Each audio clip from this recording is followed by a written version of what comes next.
this is a hard question because whenever like I try to think of something that would be, you know, wonderful and radically different, I'm like, oh, but that's not that radical actually. So like one thing that came to mind, you know, it's like, oh, okay, different performing arts field. It's just like, oh, people would be able to like afford their housing. Like they would be able to like afford to live where they work. Artists would be, right? I'm like, oh, is that really that radical? Like, no, not really. um, it's definitely possible. Um, yeah, and even things like just about like organizations having financial transparency. So like artists seeing like what funding is coming into the organization and like how much of it is being redistributed to artists. Like, oh, that's not really that radical, but it's also not happening. So Yeah. I'm pretty inspired by the PS New York experiment. I know it's had very mixed results, or people have different opinions about it. Because from what I've heard, the cohort of artists that was given the keys to the building and the organizational budget for the year, I think their focus has been a lot on direct service. So like opening up the building to homeless people and um, providing really direct services to direct social services. That's really interesting to me. I mean, I would really love to do something like that. I mean, HMD doesn't have a building, but we certainly have a budget. Um, so I'm excited about our upcoming meeting, where we're going to be talking about I think Safi's question was, what would a radical model of artist power look like? So I'm excited about that conversation.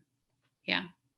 We're a nonprofit, but I also think that certain things in the cooperative sphere could be inspiring. Yeah.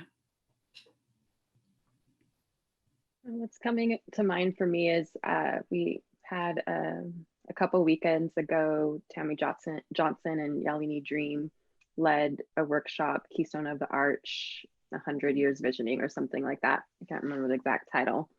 And towards the end of a 2-day workshop, we were asked to vision what like a new kind of ecosystem would look like in 100 years, where there would be equity.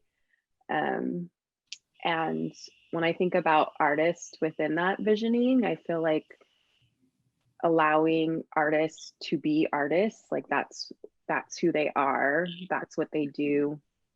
And to live, everyone is living amongst each other, everyone has the housing they need. There's no real barriers, meaning like people don't have fences and walls, and that art can just take place wherever it needs to take place, whether that is inside a building, whether it's outside.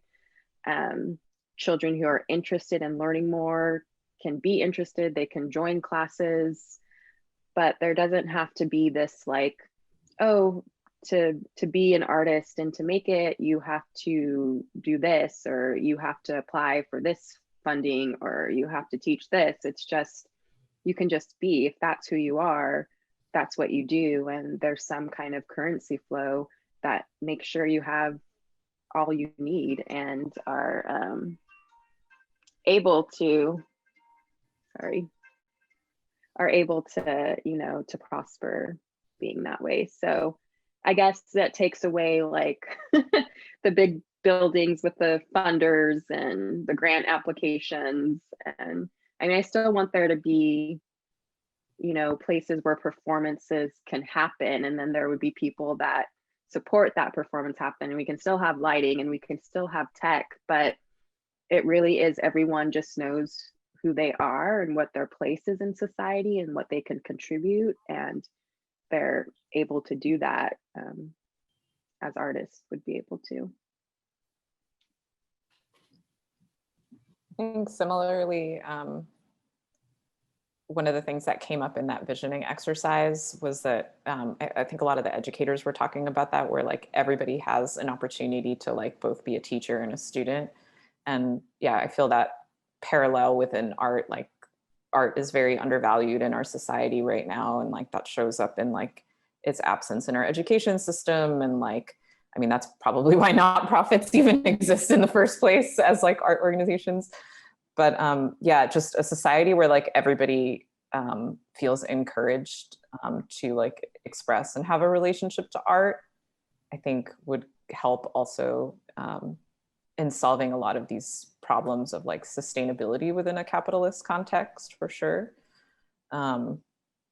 Yeah, I guess a society that's like less capital, like less obsessed with like a true expression of capitalism, I think would be really great for the performing arts in particular.